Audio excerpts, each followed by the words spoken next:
Evening, everyone. Welcome to the Council Committee meeting for Tuesday, December 5th. Dean, we'll start with call to order, please. First, mover and seconder. Keith and Wendy.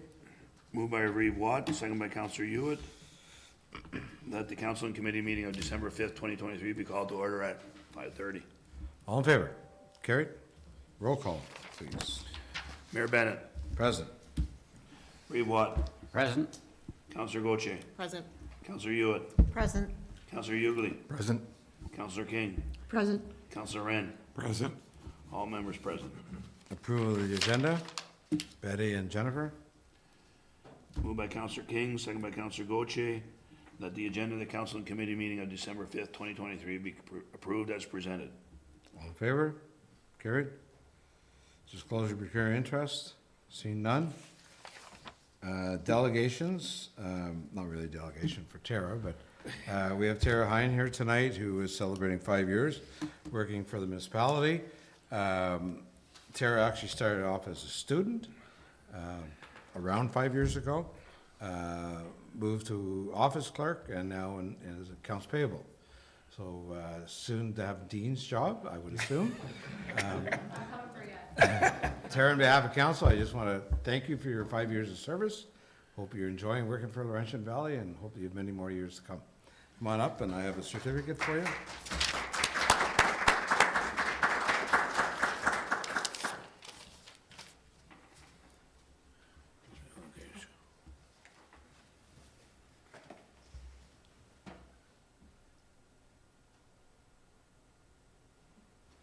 Thank you very much, Tara. Want to make a speech? Thank you. No, I'm good. I'll save that for you. Thanks. Thanks, Tara. Thanks, Tara. Okay, next up, we have Chris Belanger from MTO. Chris is here to give us an update tonight. Again, Chris, I do appreciate you coming in person. I know you don't have the greatest of news for us, but at least you're going to keep us up to date as to how MTO is progressing. Yeah, so thank you very much, Steve. Happy to give you this update. Here's my agenda right now. We're going to go over the schedule update. I'm going to go through some of the questions raised by staff about the master plan. Then I'm going to go and talk about the traffic signals that drive in road, the temporary signals, and timing of those. And then we can talk about the Greenwood Road intersection. So this year we've encountered several challenges in the project, which have delayed it. So one of the bigger challenges here is managing the traffic component here on the roadway, balancing traffic movements, access to properties, and minimizing traffic delays while we're doing the installation of some of the deeper sewer works. We've also identified some additional buried utilities within the location, so we've had to do some changes to our move orders. We've been working with several of the hydro companies, including Hydro One. Right now within the corridor, I'm sure you can see some of the poles start to be changed. There are 5 power companies, Bell Canada, Cogeco, Enbridge Gas, all impacted, as well as some of the Bell underground fiber. So all of those have been, for the most part, worked through. So we've issued quite a number of move orders to point. To date, I should say. Now, we did, as part of the original project, we had a number of property acquisitions. I believe it was over 40 in the original. All of those now have been purchased or expropriated. The main project now is going to be delivered in 2024. Means construction is likely 2025. Now, there are some temporary new requirements which were identified in a recent constructability review. These acquisitions have to be completed prior to us going and tendering a contract. Now, Now, we are nearing, like I said before, the utility relocations also have to be completed prior to us starting construction. It is expected that the utility move orders will be completed in the next few months. The ministry's service provider is now changing all of the contract documents to change some of the infrastructure that you requested to be removed from the contract. That's the sewer work from Drive-In Road to Dairy Road, and we're also removing the pumping station from the contract. So I met with your staff and the City of Pembroke staff to talk about your transportation master plan. During the meeting, there were several issues identified. Snow storage on sidewalks, so we had the sidewalks directly adjacent to the traffic lanes. We've been requested to move those back for that. So we've started, what we did there was we hired a consultant to do a feasibility of installing French drains. I don't know if you're familiar with French drains, but basically they're not an open ditch, but what they do is they put in large cobbles or granulars above a drainage pipe, and so the ground appears flat, but the water is allowed to drain through that. That's basically a French drain, and then it would go into the sewer. There was also some questions about the Greenwood Road intersection, which I will deal with at a later slide. There was some questions about AODA compliance, and of course, they are provincial requirements, and of course, we're going to meet our requirements for all ODA compliant. Traffic signals, sidewalks, etc., entrances, touch pads for the feet, so you can, a blind person could tell when they're at the end of the sidewalk, etc. And then finally, there were some questions about the timing of the Drive-In Road intersection, temporary signals and signals themselves. And again, I'll follow up on that a little bit later. Next. So the temporary signals of Drive-In Road. So the ministry recognized that in about June of this year that we were going to be delayed. And so at that point, we decided that we would go ahead with a feasibility study. That feasibility study came back and determined that, yes, we could put temporary signals in advance of the contract. That intersection is very busy with various utilities, et cetera, both underground and overground, as well as what we're going to do with the underground facilities there, so it's very complicated. Now, part of the new temporary signals means that when you're putting in a set of signals, a permanent set will go inside, closer to the roadway than the temporary signals. Temporary signals are put outside the permanent signals so that you can construct the permanent signals.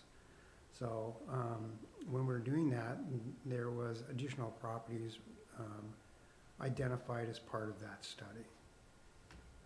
So let's go on here. So so we've started, in addition to that, because this is a new contract, so we had to have a consultant start a design for that, those temporary signals.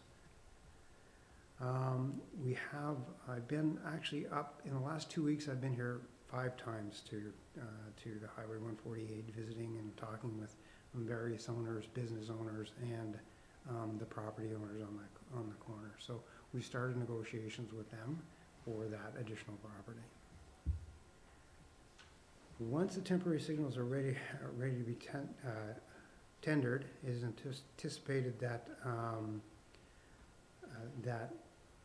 the temporary signals could be constructed prior to the end of 2024.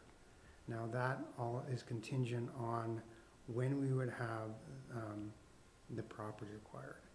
The property acquired is not a permanent taking, it is a temporary limited interest for those. And we do have the ability to expropriate for that, but We're of course gonna go through the process of talking to the owners, et cetera, prior to doing that. Now, the Greenwood Road intersection, I understand that council's got concerns, with the intersection. The ministry has agreed to continue to monitor that intersection, and to that end, we've had a traffic specialist come up on 2 separate occasions.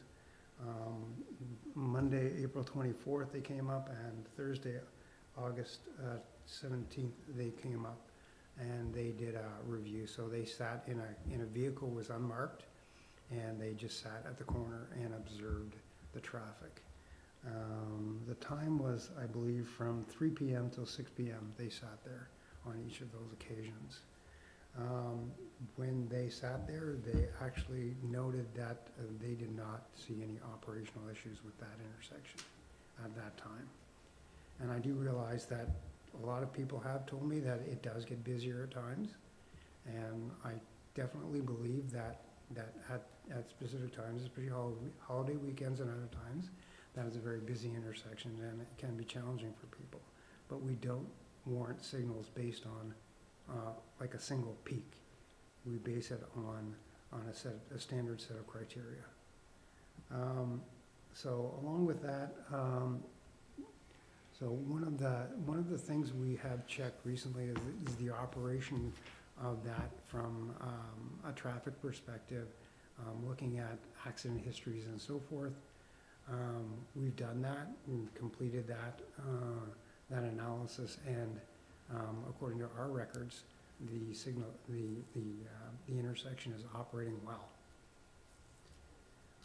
Now, part of the challenge at that intersection that was identified in the original scope of work, through our original study that had the transportation environmental report cleared for construction, was some improvements to the lane that turns off from Quebec into Ontario, that speed change lane. So what we're doing with that, and part of the reason we're doing it, is to improve that turn into the gas station. So what we're doing is we're tightening that radius. So what that does is it brings back the bullnose. The bullnose is the end area of that island there. So what it does, it moves it back a little bit, and so that allows cars to merge onto the highway a little bit earlier, and then so they'll be able to get in and have more time to actually slow down and then turn into the gas station. We're also extending that turning lane in there. So in the end, what that really means for the ministry is that in that area, that currently there are no warrants for traffic signals. That means there's no warrant for a roundabout as well.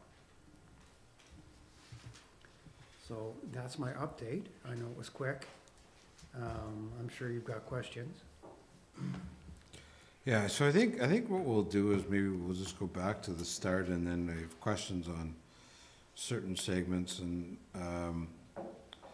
first of all, I know you've encountered delays, and I know that the people are very frustrated, and we push for lights, and it looks like slowly coming about to have the lights put in. This project was to start last year, I understand, from previous meetings that we've had over the years.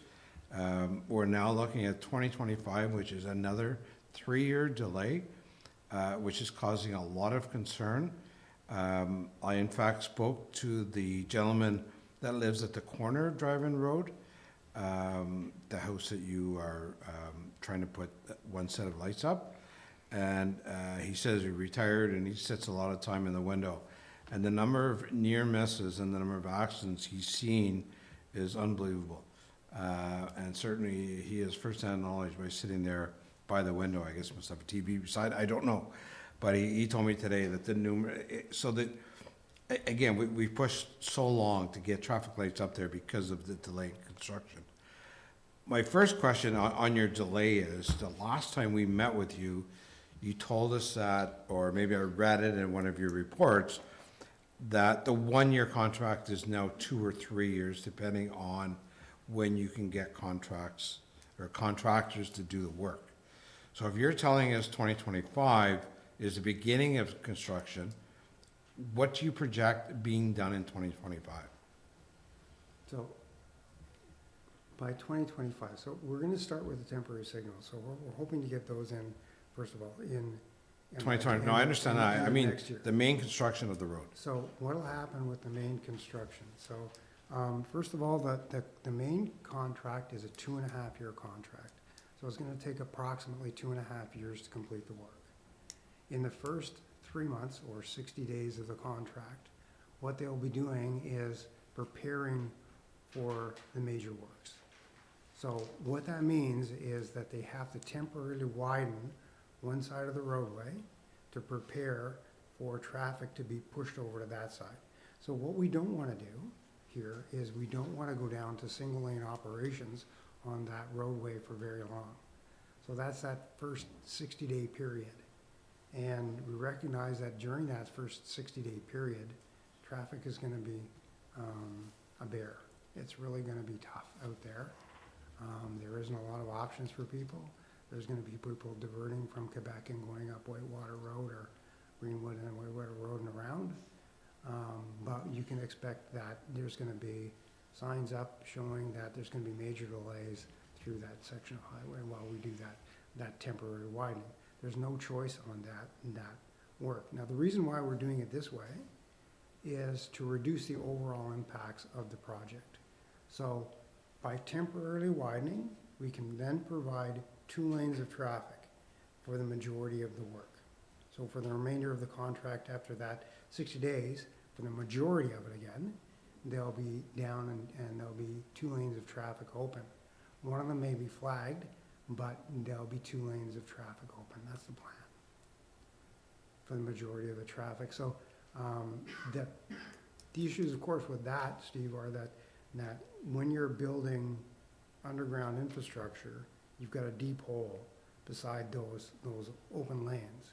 So to protect traffic from going in that hole, we have to put a barrier between that and the actual workers to make the workers safe, to make the excavation safe, etc. And so that brings in those challenges with if we put a barrier right down the middle of the road, how people get access to properties. So what we've looked at over the last year or so is how we're going to stage that so we can minimize those disruptions to people's entrances. And we think that for the vast majority of the project, we'll be able to do that with minimal impacts to people. And what I mean by that are like closure of an entrance for like 2 days, 3 days. So it's going to be fully closed for 2 to 3 days. I've talked to business owners about that. They're very concerned about that. Loss of business, etc. So I've gone through those processes with them and talked to them about it. But there's certain operations, when you're putting down a deep sewer in front of somebody's house, there's no real choice but to block an entrance while you do that work. And we have to do it safely, both for the workers and for the traveling public. Is it going to be a 24/7 project, or is it? No. No. No. Okay. So the vast majority of the project will be done during daylight hours. So half an hour after sunrise to a half an hour before sunset. So that's the plan. So different times of the year, they'll be able to do different works. Okay, so basically what that means is that during those months where there's long summer hours, the crews you can expect to be out there for a long day and getting a lot of production and getting things done. For months like November, just like when you get October, November, those daylight hours shrink, etc. So there won't be as much time for the contractor to do that work. There are going to be times that we're going to have to do 24-hour operations. That means at intersections, for instance. When we're doing intersections, there's no real good way to do intersections. And we're doing this type of work, we basically have to, we're going to provide access at all times, but we're doing it in quadrants. So basically what that means is you're doing 1 quarter, 1 quarter, 1 quarter, 1 quarter. And so half of the intersection is planned to be done over like a weekend. So like Friday morning till Monday night, it may be closed for that full weekend. What I mean by closed is that they'll be working in that intersection 24 hours a day. There'll still be access in one quadrant, and there'll be traffic going through the intersection on the other side of the road. And those will be controlled with OPP. So for those operations, because it just gets to be very challenging you can't put a set of signals that won't work, other types of things. So we've worked that through. Chris, we have to answer to our taxpayers, of course. It is in Laurentian Valley, a lot of this work being proposed. I struggle with the fact that, we started 2-3 years ago on this project, but yet now you're dealing with the hydro utility and Bell and everybody else. Why wasn't that done before? It was done. Pardon me? We've been working on that for quite some time, and it does take a long time to move utilities, especially the line that you're talking about that feeds the island. It takes a lot of planning, Steve. So what happens is a lot of times when you're doing this kind of project is that you've got to get progressed to a certain stage prior to being able to confirm those utility moves. So we had planned for this. Back in 2017, we were giving notices back to the utility companies that were coming. Plan for it. It's going to cost a lot of money, and prepare for funding, et cetera, so you can get ready for us to move it. Now, a big part of those impacts are how we manage traffic. So we didn't know about, I can't recall exactly the date when we decided, there was a decision made that we're gonna work together on underground utilities, et cetera. Those, any times you have a change in scope within a project means that you've got to go back a little bit to that, to your original plan, review it, make sure it all works, can be accommodated, and then you've got those changes you have to make depending on what those impacts are. It's just frustrating that, a year ago, in election year, the first question at the door is, when are the lights coming in at Drive-In Road? And, if we would have known this a year or two ago, saying that you're gonna be delayed because of all the utilities and whatever, I don't think MTO is being realistic as to the proposed date of 2022. Because now you're saying it takes time to do all this stuff, but yet, in any of your presentations, the project was starting in 2022 when you said that. You know what? Give me an answer for it, because our taxpayers are looking for it. Now we're talking 2025. We're frustrated. I get it, Steve, I really do. So I've done with the ministry, I think I've done 70 contracts, some extremely large. This has been the most challenging of my career to actually do this work. Now, with this one, some of the challenges on it are that, when we did the original traffic plan, we weren't doing it for underground sewer, waterworks. Some of that has changed. That's part of the reason why we've changed. Part of it is our own impacts to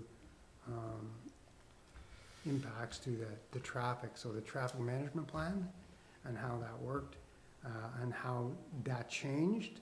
So when that changed, Dave, that actually, once we went back and looked at it, it impacted those utilities and changed those requirements for those utilities.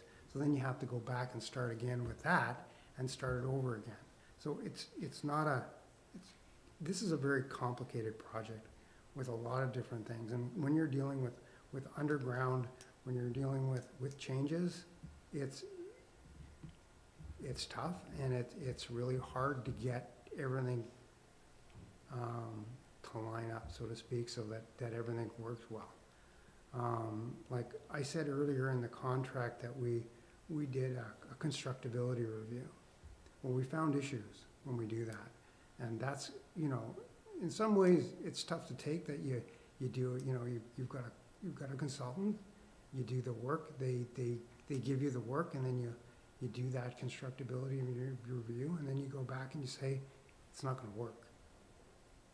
So, I don't wanna get into the technical details of why, but it's better that we know now and that we correct it prior to going to construction, because we don't want a situation where we've got a contract that's out and being built that's not constructible, and then we're really into a lot of money and things not happening.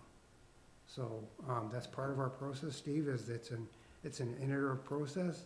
It's a process where, as we develop a project, we eliminate risks. So what we do as part of a design team is you look at all these various issues that come up during the project. You solve a problem, you eliminate a risk, and then you move on and you go, okay, what's the next problem? You look at that and you go through it, and you go through that whole process. And yes, I realize that we are delayed, and it's, on me, and I'm not happy about that, okay?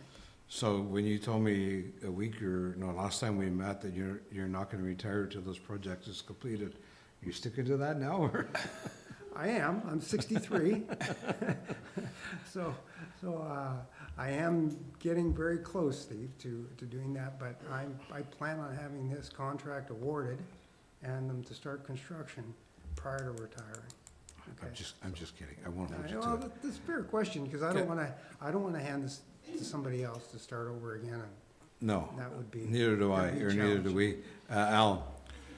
So you mentioned that you eliminate risk. Are we at the point where we've eliminated all the risks and No. it's a go? So we could be having this same conversation 6-8 months down the road if some more risks come up. At this point, I would say it's less and less likely. So as you go along, you eliminate those risks, and then, there's only so many risks that are gonna happen in a contract. Are we eliminating all the risks? No, there's never a time when you can eliminate all risks in construction. We're doing underground infrastructure. You can't see under the ground. You don't know what's there. Like, we've done a lot of testing. We've done a lot of, you can see that, contractors are out there with big vac trucks doing excavations around utilities, et cetera. We know that we probably haven't found everything.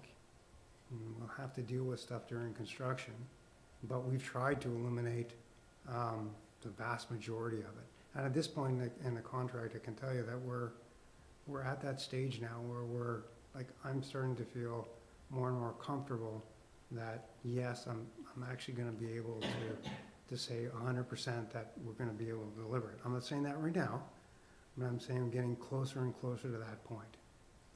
In your guesstimate, when would that be that you can pull that trigger? Well, I am planning on tendering this contract in September Of next year. of next year. And that's gonna get us the best prices, et cetera. Have a contractor on board so we can start first thing in the spring, ideal situation. Have the full year to do that construction. So if things do go wrong during the year, he's got that full period to get things done for those constructions. So we wanna have that length of time. So with this, there's a lot of infrastructure going into the ground here. So when you're doing that, like, contractors have to order stuff in advance. We've all known what's happened over the pandemic, et cetera. So the longer I can give a contractor, so if I tender this in September, award it December, then a contractor's got a longer period of time to make sure that he can get all of those supplies in place and be ready and have no delays during construction, or have no excuses for delays. It doesn't guarantee it. Yeah. So I guess one of the biggest concerns to residents are the lights. Do you foresee any problem or having that done by the end of the year? And is there any chance that it could be done earlier than that, like mid-year? There is a chance it can be done earlier. The design has been underway for a few months. It's not gonna, the actual design itself, I'm anticipating early next year to be completed. But then you've got the property issues to deal with. And property issues, you're never 100% sure with those. If negotiations don't go well, you could be 18 months. That's kind of the longest for those, okay? We're actually, I don't wanna say, well, we're working on trying to reduce that. So reduce that risk. And there's a way we can do it, but I don't wanna say in council. No, that's fine. Is there anything that we can do as Laurentian Valley to work with those homeowners to speed up that process? I don't believe so, Steve. I think we're gonna work it through. If there's something that we think that you can help us with, we'll come to Dean and we'll ask him for his assistance. But for now, we have to let that property, our property agents, talk to the owners, et cetera, and we'll know. I've already talked to one, but again, I don't wanna make that public. That's a location where, you know, people know who owns what. And so I don't want them, like, talking to those owners and being frustrated with them, right? We're gonna work with them. Okay. We're gonna do our best to make sure that happens as quickly as possible. Brian? So you were mentioning that you had a traffic consultant up that came up on 2 occasions. Traffic consultant came up on 2 occasions. Not a consultant, that's a traffic specialist from MTO. Okay, traffic specialist. He's actually been up on more occasions than that, but two occasions this year. 2 occasions this year, and the timing on it was from 3 to 6 both times.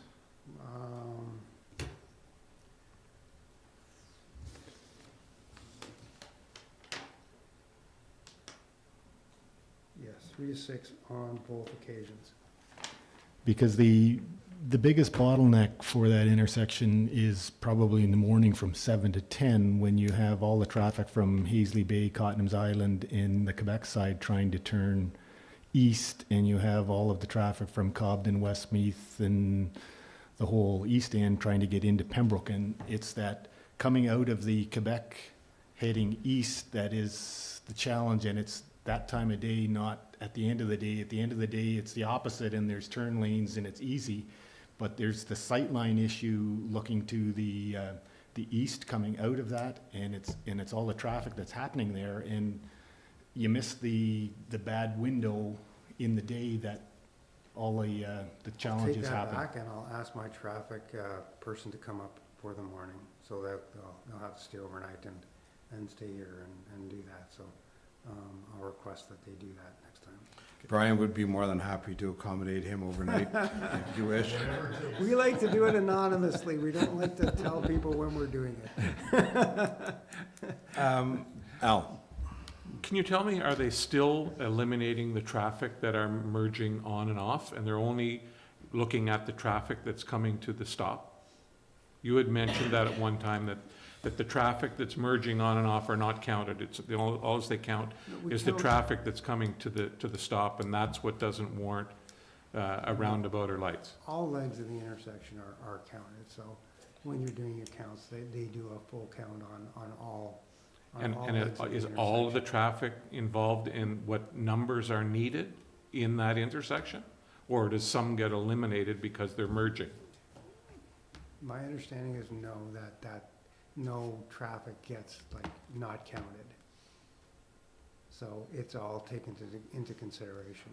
I can take that back to my specialist and make sure. We did have that in the beginning. We were told that they were only looking at the traffic that comes to the stop, and anything that was merging on or off, that traffic was eliminated from the numbers that are needed for lights or a roundabout. So are you talking about the study that was done earlier done by IBI? Or, so was this before that Transportation Environmental Study report?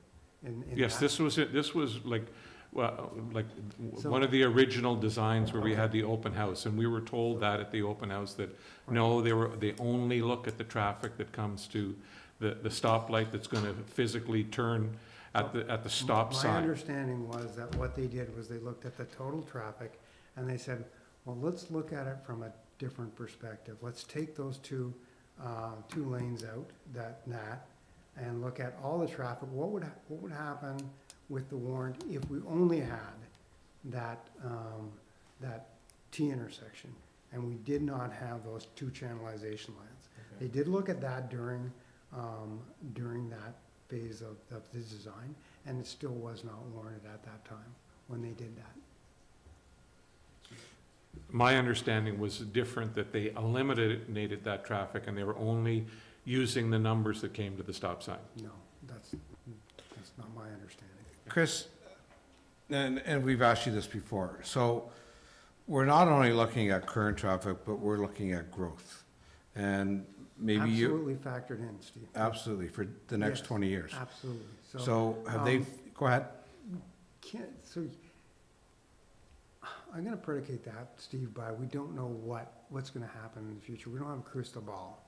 But based on current growth rates, right, well, so province looks at it over a long period of time, and what we do is we take a growth rate over the last 20 years, and we apply that factor. Now, that can change.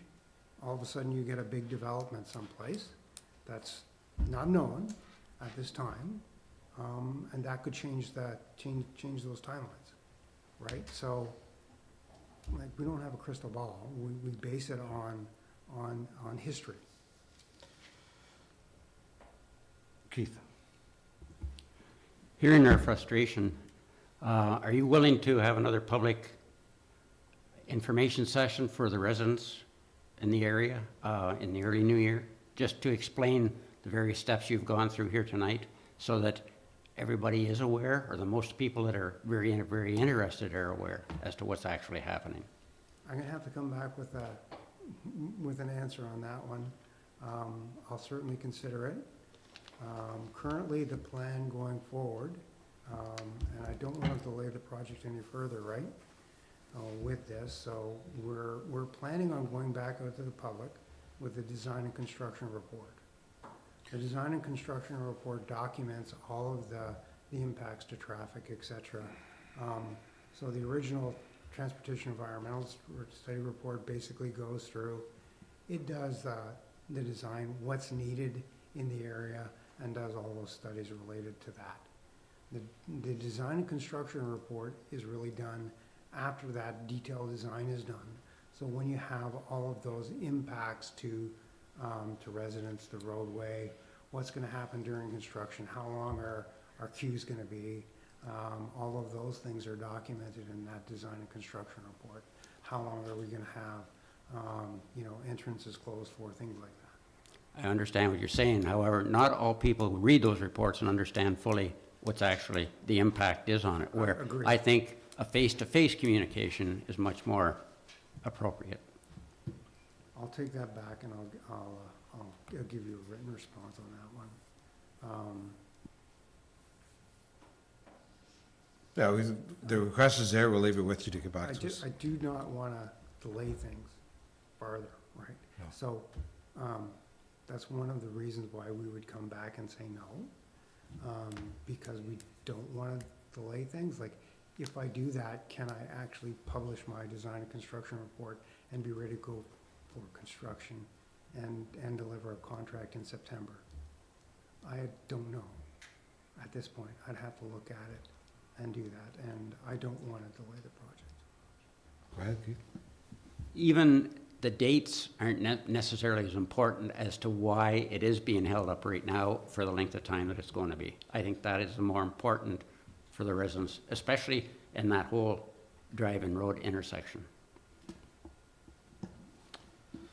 Chris, I have a couple other questions. Number one is, in the 2.5 years, are you still talking about sections at a time? Yes, yes. So is but- the mall the first section still, or you're not? So, well, it's gonna, so when we do a contract like this, Steve, what we do is we set up the stages, right? So what we're gonna be doing is doing those 3 big stages. We're gonna be doing the initial widening, then we're gonna be going to the main construction on one side for a year, finish at that one, first year, and then the second year be doing the other side. As far as moving down when each different section is gonna be done, we're planning to do it in blocks, kind of, not like Blocks is in intersection blocks, but is in blocks of construction. So in other words, you would have 60 meters of concrete barrier down in an area, and then, you know, the contractor would do that work with the sewer in that area, then it would be moved. 2 days later, it'd be down the road a little bit, et cetera, right? Along the project with that. So there's several different stages that way, yes. We plan on having more communications during construction, right? So that people know. They'll obviously be able to see the contractor. Generally, when they do these kinds of works, they start, let's say for a drainage system. When you do a drainage system, you work from the outlet uphill.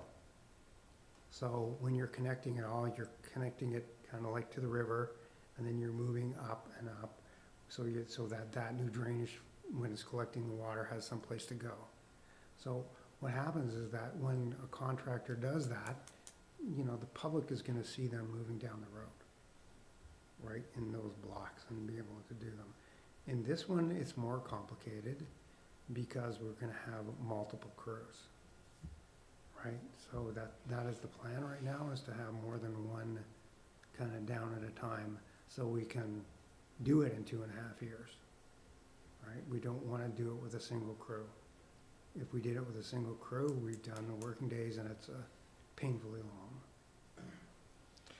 Okay, when you talk about the French drains, and it looks like the French drains are gonna work out for you, who's paying for those French drains? Ministry. Okay. One of the last comments I want to make is the current condition of 148, specifically from Home Depot past Dryden Road. The road is deteriorating to a large extent. I'm on it almost every day. I think a lot of our councilors are on it every day, and the vehicles are starting to shake. We can't leave it till 2025. Is there any, have you I'll take thought that about back this? to my geotech department. I'll give you a written answer on that one, Steve. I can't answer that today. We'll talk about it internally, whether we can do some kind of a holding treatment and what we can do until 2025. Sooner than later, I would hope. Okay, it's just, it is a common complaint after the traffic lights. Any other questions for Chris? Wendy, please. My question is specifically to Greenwood Road. You had mentioned that your transportation specialist didn't feel that that was any issue. I'm just curious to know, because I am a new counselor, so I don't know the process. Do you folks connect and talk with emergency services personnel at all? Sorry, I couldn't hear you. Do you folks converse with emergency service at all in Absolutely. these So- discussions? Because I work in emergency services. I'm married to someone in emergency services, and I feel that that intersection is dangerous. I don't know if you can base it on 3 hours and say that it's not. So, no, we don't base our review on just 3 hours, right?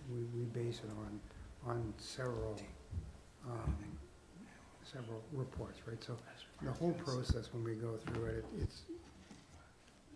it's quite an arduous thing to go through, but you don't take like a single year of history.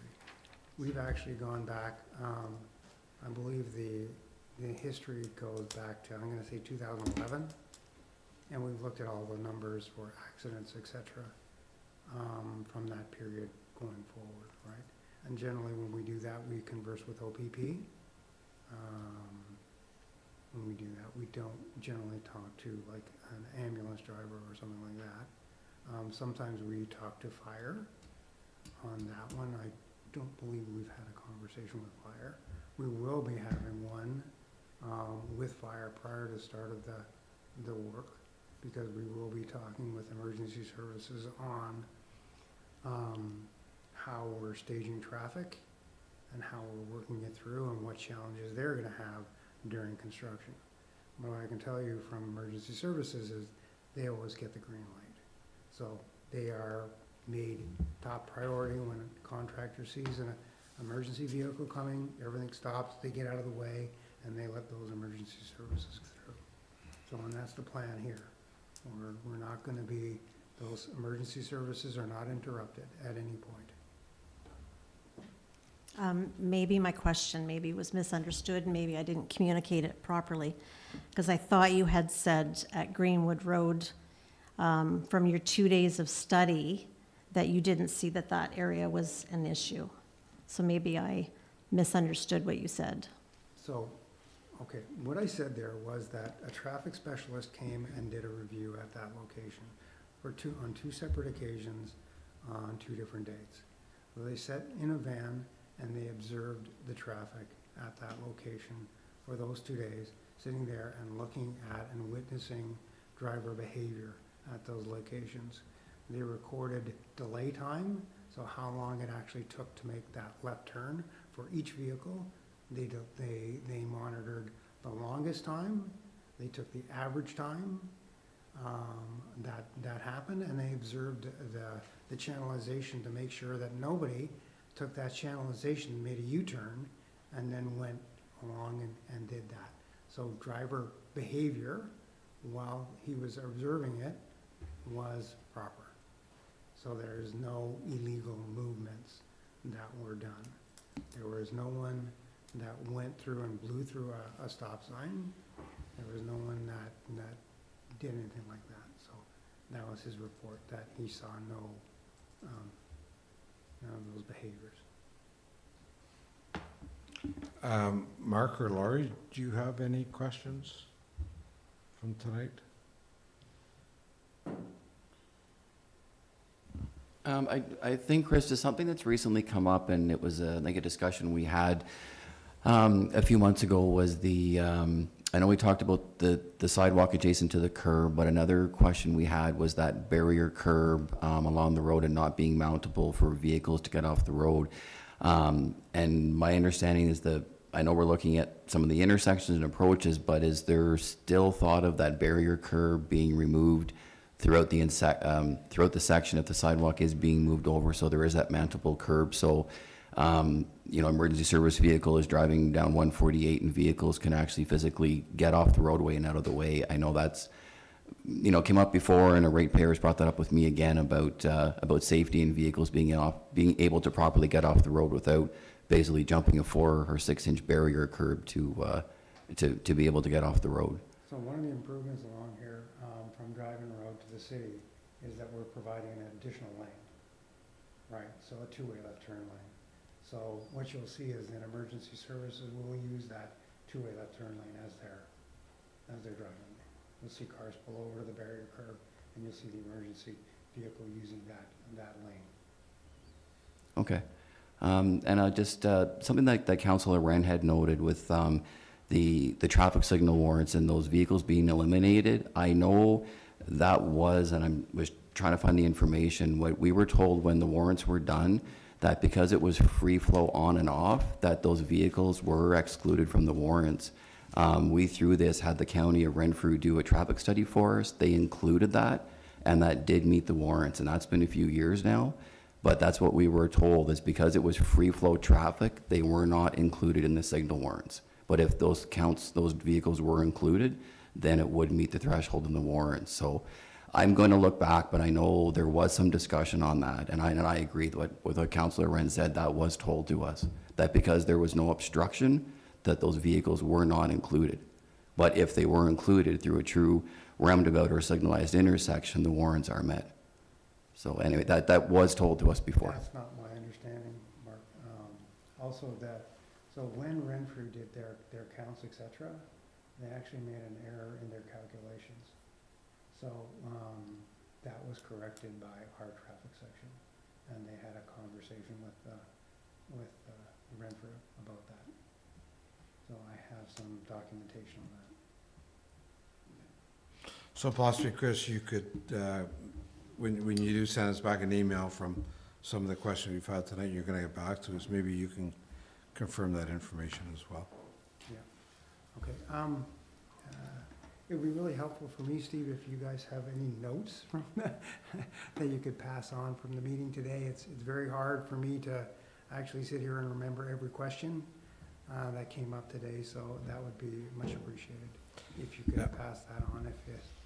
You can also go onto our website and watch the meeting as well at any time. But we will try and do a summary for you. Okay, thank you. I'll go to that website and review it again. So, thank you. Brian, you had another question? Al? Would you be able to provide for us the difference between the warrants for traffic lights at Drive-In Road and the Quebec turnoff?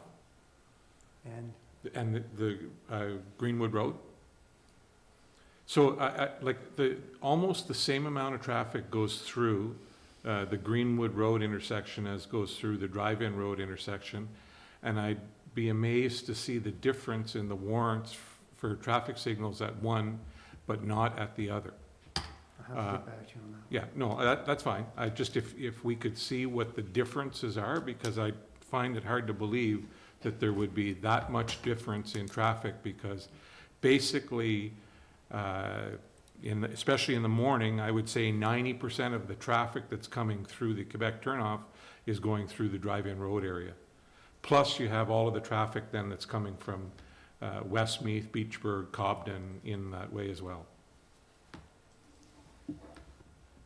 What I can tell you is I know there is a warrant at Drive-In Road. There is not a warrant at Greenwood Road. I'll look into that. I'd just be interesting to see what the difference is. Yeah.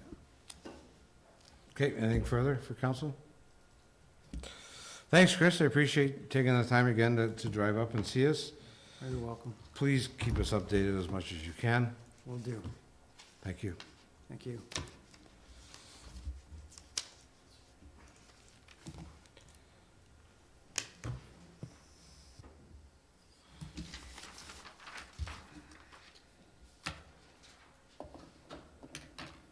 Okay, we'll just give you a minute, Chris, or Laurie, do you want to start your report from there?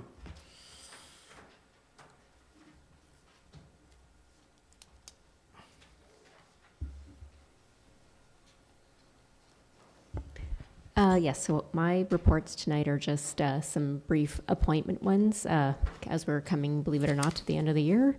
So again, as all of council is the Committee of Adjustment, there's the need to appoint all members of council annually. So this is the 2024 Committee of Adjustment appointment bylaw is the first item.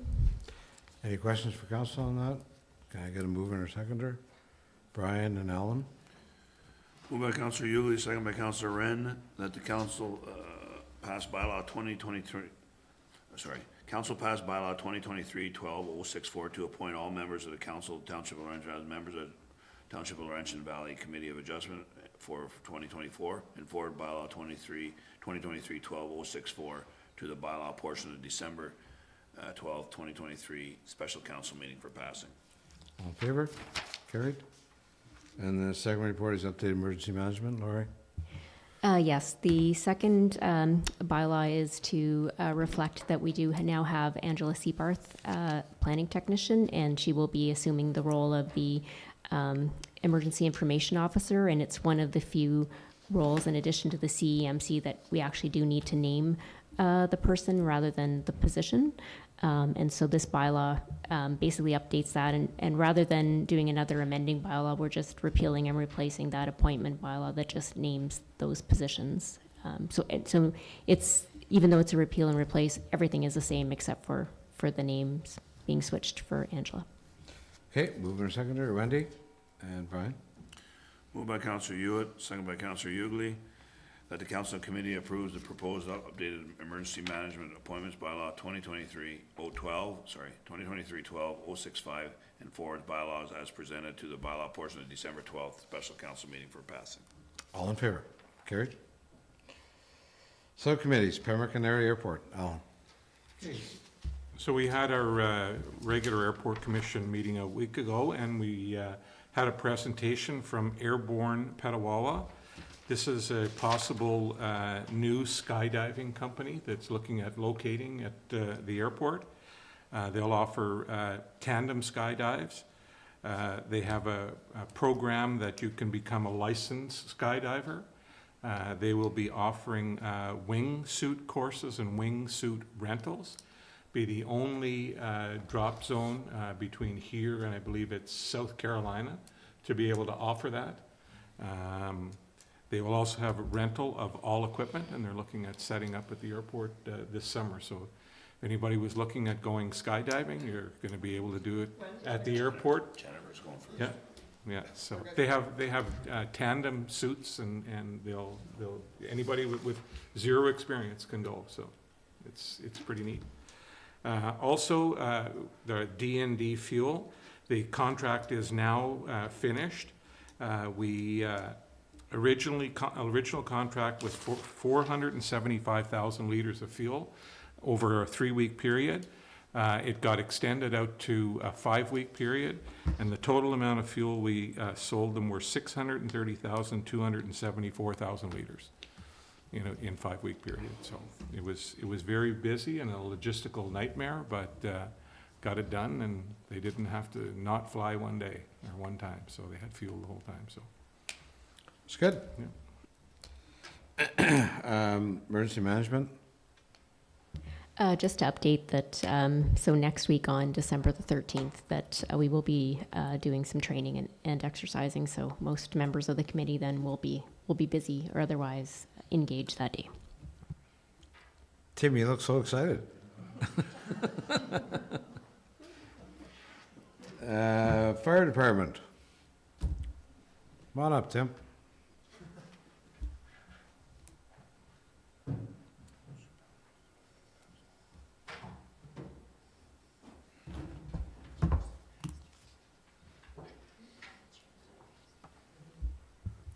It was the skydiving that excited me. The tandem jump. Yeah, yeah. I can fall off a chair, that's high enough. Or a ladder. Yeah, or ladder. Done that. So Tim's report's in front of us. Any questions from council? See none. Anything new to report, Tim? Well, our new truck arrived. I don't know if that came up at the last meeting or not, but it has arrived. It's beautiful. It's a lovely truck, and it took 2 years to get, but it was well worth the wait. We're just, they were supposed to put the radio in last Friday, and now it was bumped to today, and it was, or today, and it was canceled. So now next Monday, it looks like we'll get the radio finally in it, but so we can officially put it in service. But if we get a big one, it'll be on the road. So it'll be best if not. But other than that, no, everything is moving along with our extrication. We're cars in the yard now. We're practicing all it constantly till we take over our area. So it's When do we do that? March 1st. Yeah. And the calls are up this year. Of course, there's lots of MVCs. It's time you turn around, that's where we're going. So. Was it the new fire truck in the parade? Yeah, it was a new one, yeah. Mm-hmm. Yeah. It looks shinier than Pembroke's.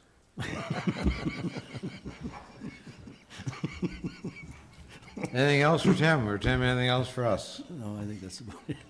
Okay, well, this is probably our last meeting we're going to see before Christmas, so please, I guess I'll have the opportunity Saturday night to wish everybody Merry Christmas to your staff, but please pass that on from council, and I will. everyone stay safe. Yeah, same with all of you. Thank you very much. Okay. Festival Hall. Betty. I believe the minutes are attached from the last meeting. As well, on the 18th of December, the school board, if I'm correct, Dean, is hosting the consortium and the media, and they're going to get pictures in front of the new sign and all the new renovations in front of the buildings, so I'm planning on attending that. But other than that, they're just looking forward to a great fall season, or I should say winter season now, fall's over. But there's lots coming up, lots planned, lots being used. That's good. Sounds like you're busy. And any questions for Wendy? Seeing none. Betty? Oh, Betty. Sorry. Library. Wendy. Now it's my turn. The other Betty. So there are no minutes attached because our last meeting, we did not have enough for quorum, so we were not able to vote on anything or not have an official meeting. So that's why there's no meeting minutes there. And as you know, coming up is going to be negotiations coming up. And also in January, I think I did mention this the last meeting, that the library has officially, what's the word I'm looking for? Just lost that word. They went through accreditation. And so in January, they're going to be formally recognized by the province, and Carthy will be going, and I plan on attending with her as well to have the official recognition. So I look forward to that. Just for council's knowledge, we do have our first meeting tomorrow at 4:30 regarding negotiations, as our contract is over at the end of this year. So we'll certainly keep council updated. Thank you. Keith? Just to add to Wendy's note, the library did receive accreditation previously. However, there was 3 or 4, maybe 3 items missing, and Carthy wanted to get it perfect, so I believe now that she has accomplished that, and that's why she's getting accredited again. Well, good for her, good for the library. Move on to Public Works, and I'll let Mark come up and...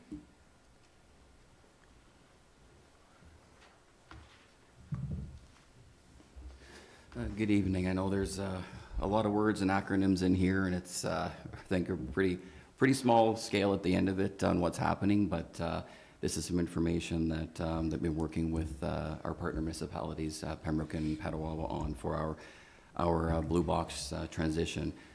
As councillor is aware, there is a blue box transition that the province is doing, which is essentially removing the responsibility for the collection of recycling materials from the municipality, and the province is taking over that service. What's happening with the township, our transition date is the end of March 2025, which coincides with our current collection contract. And at that time, there's a transition period for the remainder of the year for 2025 to the end of the year on how we'll proceed with collection. And this report is for us to opt out of that collection. So what the province has done in your transition year, and for us is 2025, is given us the powers to keep collecting it ourselves, or proceed with the transfer for the remaining 9 months outside of our collection to the province. We've deemed that it's really of no benefit for us to enter into a separate contract with Miller to collect on behalf of the province with no collection vehicles of our own. There is some potential compensation from the province for providing this service, but that value hasn't been provided to us, so we could actually enter into a new contract with Miller for the collection of the recycling and potentially lose money, right, not knowing what that is. So the idea is that the 3 partner municipalities have agreed to opt out. We have the way it should work is that the province will work with Miller Waste to hopefully continue that collection through the remainder of 2025. Starting January of 2026, we will enter into the new transition where the township will be responsible for the collection of organics and garbage only, and then the province's contractor will take over the full responsibility for all of the collection of the recycling material. With that comes the elimination of some properties. So unfortunately, the province isn't collecting for non-eligible sources such as commercial, industrial, not-for-profit organizations, which for us does not include the municipal properties. So we will still be eligible for collection on our municipal properties, commercial farms, places of worship, daycares, campgrounds, and trailer parks. So we are going to work with Miller for the potential to continue to collect for those. We are sitting at around just shy of 60 of those properties that we're collecting for now. So we will work with our partner municipalities and our collection contractor to see about collecting. We have had some recent conversations with Miller for our collection contract. We are looking at a minimum of 2 years for a new contractor to be able to get collection vehicles. That's the turnaround time. So we are going to start working on our new collection contract. And we were hoping that it would start in our transition year of 2025, but with the time it's going to take for a new collection contractor to get vehicles, we're probably looking at 2026. So we would be looking to, through our contract with Miller, we have the ability to do 2 one-year extensions. So we're looking to work with Miller to continue our contract for a couple of services we have, not having the recycling side of it, but still doing large item collection, leaf and yard waste, garbage, organics, and continuing, and then working with the consultant to get our new contract written to be probably in place and functioning by 2026. We did carry money in this year's budget for this, but with not having all the information from the province on how the transfer and how things were working, we've held off. But we seem to be in a better place now with the province having more information, with some municipalities starting that transition now, that we feel comfortable writing our contract this year. And then that would, from when that closes, probably give 2.5 years for the new contract to be in place with equipment and the proper resources. Oh, Do you foresee any issues with our leasing of our Highway 41 property, depending on what goes down? And if so, do we have a plan on where we might go? Yeah, so right now the lease with Miller is 10 years. So the feel is that if we're continuing with the waste collection contract, that will continue. Miller does have separate contracts. They have a front load contract and a roll-off contract, and that equipment is still there. So I think that lease possibility is still there. So yeah, so it's I think we have a couple of years to sort of work with that, but been no inkling of them looking to leave at this time. so Mark, just to get it straight, so when a new contractor takes over, paid by the province, the business sector will not be included, or? No, they will not. And there's no negotiation on that? We've heard it both ways, and that's one of those things where we're sort of waiting right now. In some webinars and meetings we go to, it says that the provincial contractor would consider working with us, and then the next one is like, nope, they're non-eligible. Each municipality is on their own for that service. So that's part of this sort of waiting that we didn't, put a contract out this year, because there's just so many variables that we don't know.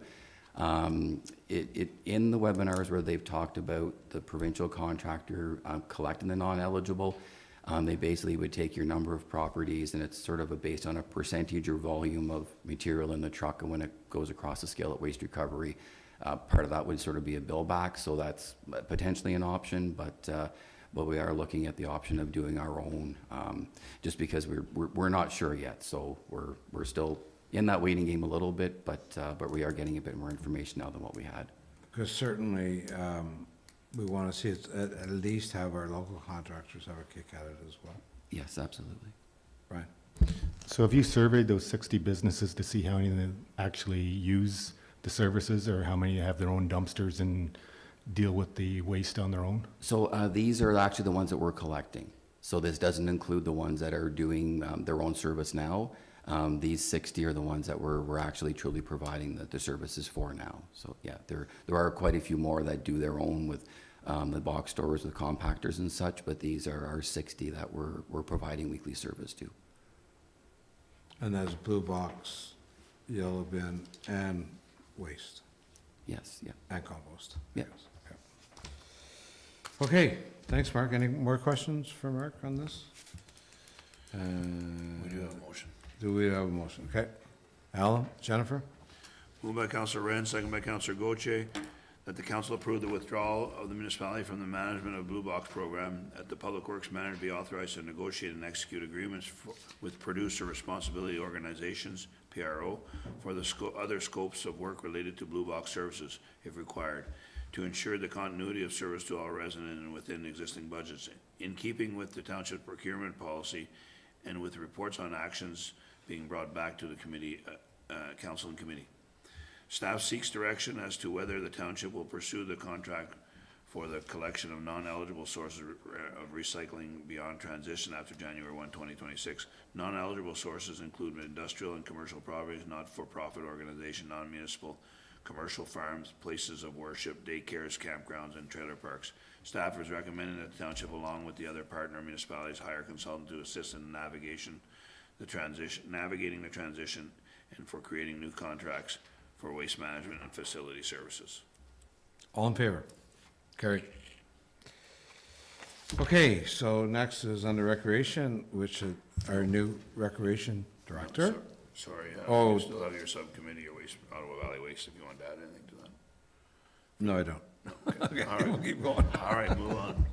Congratulations, Nevada, on your job. Thank you very much. We look forward to working with you in your new capacity. And you have a couple of reports for us. Yes, so the Allison Fraser Committee is once again offering the Allison Winterland Carnival in January 2024. So they've provided us a letter requesting a sponsorship from us to assist with the costs of putting on the event. Once again, they are hosting the event. It's going to be a week-long event. They're still in the initial stages of planning each activity for each day, but pretty much every day has got something going on, and they should have a finalized schedule soon. So I'm suggesting that we provide them the same as we did last year, a $1,500 sponsorship to help them financially. Council? Questions? Alan? No, I agree. I think it's something that we've done since the Allison Winter Land Carnival has come back, and I think we should do it again. Jennifer? I second that. Okay. Moved by Councillor Wren, second by Councillor Gauthier, that to provide Allison Fraser Recreation Committee a $1,500 sponsorship to assist with the costs associated with 2024 Allison Winterland event. All in favor? Carried? 1 for 1. So the next report I have for council is a part 2. So in the summer, July 25th, I came with a report to council to give you information about Willow Ridge and that they didn't want to continue on with their committee and the maintenance of the park. And you had asked me to reach out again to the group to see at what capacity they would like to maintain any involvement. So I did reach out to them. They did have, I reached out to the chair, Cheryl Stott, and she arranged a meeting with the group members, and they provided a letter after their October 3rd meeting, basically stating the same thing, that they didn't want to have to do the maintenance of the property, but they would like to stay on more as an advisory. Well, they're actually going to dismantle their committee, but they just want to be like a regular neighborhood community, I don't know, neighbors that look after the future interest of the park. So any future development, if you wanted to reach out to them and get their opinion and get them to maybe consult with the neighborhood, that's the kind of capacity that they want to continue at this point. So with that said, there's really, the park at Elgin Street is complete. The construction was complete at the end of September, so I'm finishing up the final report for the grant for the federal government who provided the grant. So the only 2 things left is to figure out how are we going to maintain the park and the sign name, or the name for the park. So that's kind of where we are now, and just looking for guidance on how to move forward at this time. Now, questions first? Seeing none, Dean, so can we let them sit as a non? Well, I think it's basically, they'll be just kind of an advisory type group, whereas if council would like to hear something through Nevada to, get the ears on the ground in that neighborhood of what they're after, maybe she could convene the group together, so express interest. But up until that'd be their only thing. They wouldn't be making any decisions with the park. Obviously, that would be a council mandate through staff. So at this point, yeah, I mean, and it was recommended in our recreation master plan that some of these, what they call parkettes, maybe there's not really much value in having a full committee. We do have a couple others. They do have a committee at this time, but who knows where we're going in the future. Volunteers are, as we all know, are getting more and more difficult to get. And in this case, maybe it is something of the future, but that's kind of that would be their role at this point, just more of an advisory type group that we wouldn't be requesting anything from. So maybe each year, they could just advise us who the updated people are for this advisory committee? Well, they're not Or a even con- gonna maintain their own committee. No. She just said to reach out to her if we Okay. wanted to consult with the neighborhood type thing. Maybe it's better at an advisory group is what it is, not a Okay. committee. Okay. But I Council guess, okay? but I guess the question that council realizes that now the maintenance of the entire park, I mean, I know there's not gonna be much grass there, I don't believe, unless there is in the back, and maybe Mark can comment if there is or not, that we'll have to maintain that part. And the obviously collecting the garbages, garbage yeah. and then maybe just, the regular maintenance of the park with the wood chips and stuff like that, so. It's more the grass cutting and the garbage, that'll be the two main things, but I'm not sure if there's much grass there, or is it kinda just? Yeah, I guess to the one side and in the rear, there'd be a bit of grass there, and I know we did take garbage cans, earlier in the fall, so there would be that, and then, as you mentioned, the playground, the wood fiber to deal with and to maintain as well, yeah. Maybe, possibly, maybe there's a neighbor that might come over and cut the grass, and cross their fingers. Alan?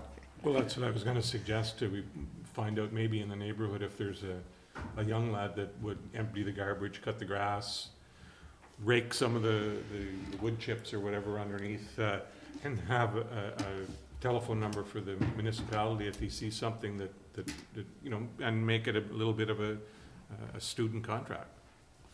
I believe we do the garbage anyway through our students, so I don't think that'll be an issue, but I don't know about the actual grass cutting in their scenario. Yeah, so during the summer months, we do provide garbage service to all the rec associations, so basically mid-May to the end of August, but it does become the public works staff, you know, before and after that.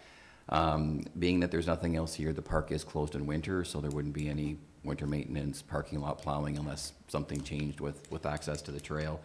The grass cutting, we do have students that do grass cutting, but typically we don't get involved with the park, so that'd be, you know, an additional task, or enter, as Councillor Renson, into a contract with someone local or somewhere close by that could help us with that service as well.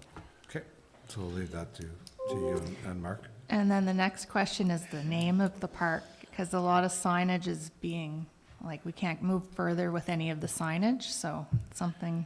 Yeah, just add Has to to that, be yeah, decided. Nevada's quite correct. I mean, we would like to get some signage ordered and then have an official opening in the spring, so, again, I challenge council if you have any ideas, whether, you know, somebody has mentioned possibly the idea of some type of Elgin Street Park, or La Pointe Elgin Street, or something like that, or Elgin, or Willow Ridge at Elgin Street.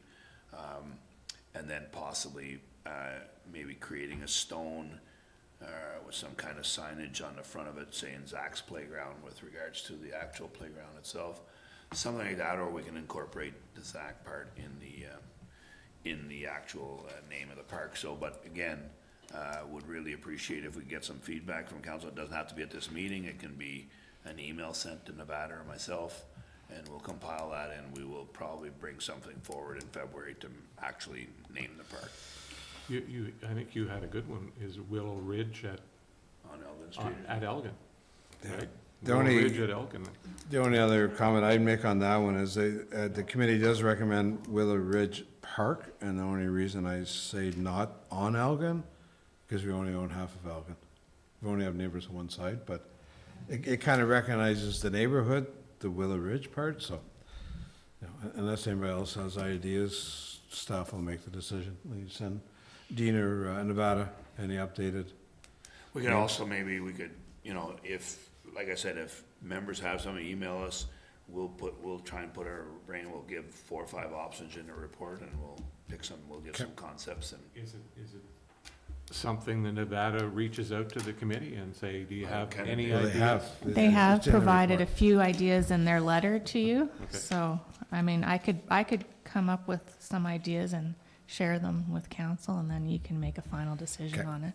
but again, if council has any ideas, certainly pass them along, please. Okay, we have a motion for this. Betty and Jennifer? Moved by Councillor King, second by Councillor Goche, that council receives this report as information and provide directions for staff how to proceed with the operation and maintenance of a new parkette located at Elgin Street. All in favor? Carried. Thanks, Nevada. Subcommittees, Friends of the Disabled.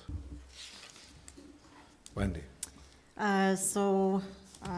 have our AGM planned for January 18th for the Friends of the Disabled. And just a couple of comments, even though we haven't officially met yet. We have had a large increase in the number of riders over the last year.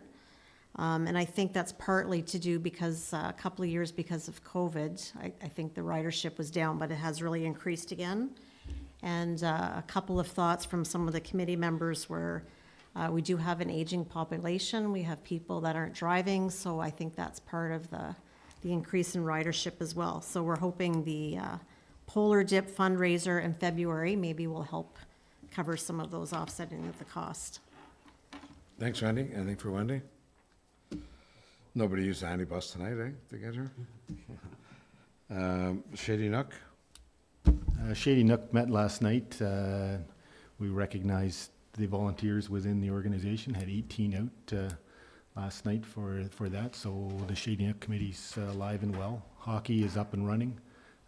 We got the snow blower on the tractor today, so it's ready for the ice in the wintertime, and things are rolling along there. Good. Alison Fraser? We've had a couple of meetings already so far with regards to getting Winter Carnival up and going. We thank you very much for the donation from council. That's fantastic. Merle's very happy. I guess he's got a bunch of new toys to play with that they've arrived. They were the ones that were being sponsored by Kubota, I believe, from Huckabones. So he said the garage is pretty full. We might have to put on an addition. Yeah, right. We had the children's Christmas party on Sunday, and it was huge. Well attended, and so we're looking at some modifications for next year to handle the numbers. So, but that's pretty much it for now. Okay, thank you. Any questions for Betty? Seeing none, Forest Lee? Nothing to report. Put to bed for the winter. Pleasant View? Nothing to report. I kind of like maybe if Nevada could reach out to Pleasant View and see what's going on. Because we haven't, I know Benita's going to stop, but the kids were supposed to move on, but it hasn't happened. And I think it's time to maybe, whether we turn it back into the Elgin Street one or whatever, but we need to move forward with it for sure. It's been going on too long. Stafford? Nothing to report. Four Seasons Trail. I guess a couple of things. We will be having our executive election coming up the next few weeks. That'll be to have a new executive in place for early 2024. As Councillor King has mentioned, Huckabone Equipment has, through a program I guess they've provided some equipment that will be sharing between Alison Fraser and the trail. So we've got a tractor with a snowblower and a broom and blade and a whole bunch of attachments that are basically ours on loan for the winter. So I know I think both facilities tried out the tractor yesterday with packing some snow and getting ready for the winter season. So we have started packing the trail base, getting ready for hopefully some better temperatures to start making ice. But yeah, sort of quiet now, but things will be gearing up for the winter. Good. Any questions? Betty? Just a question. What about people, now that you're trying to make the base, that want to still walk the trail? Is that closed off now? For now, walking is still fine. We've only packed the snow, but once we get into putting water down, it becomes slippery. Then it'll be closed for walking until the spring. Okay, Fit and Feisty. Keith? A few things. I attended their annual general meeting, and it was a good turnout for that. On Friday night past, they had a Christmas dinner and dance, and over 100 members attended the Shady Nook. Their membership has now topped 360 altogether. They have a monthly meeting tomorrow, which I will be attending, And I guess last and not least is Wanda Hiltz, the chair of LV 50 Plus, received the Warden's Award for nonprofit organization the last county council meeting, and her whole executive was there to sponsor her, so it was really nice and well-deserved. Yeah, well-deserved for sure. It's great. Any questions for Keith on the fit and feisty? Seeing none. Council comments? Oh, Reed's report, I'm sorry. Yeah, okay. That's what I guessed. Council comments. Jennifer? So I just want to give an update on the warming center. It has now opened. It opened on December the 1st. I believe they said they had about 4 for the first night.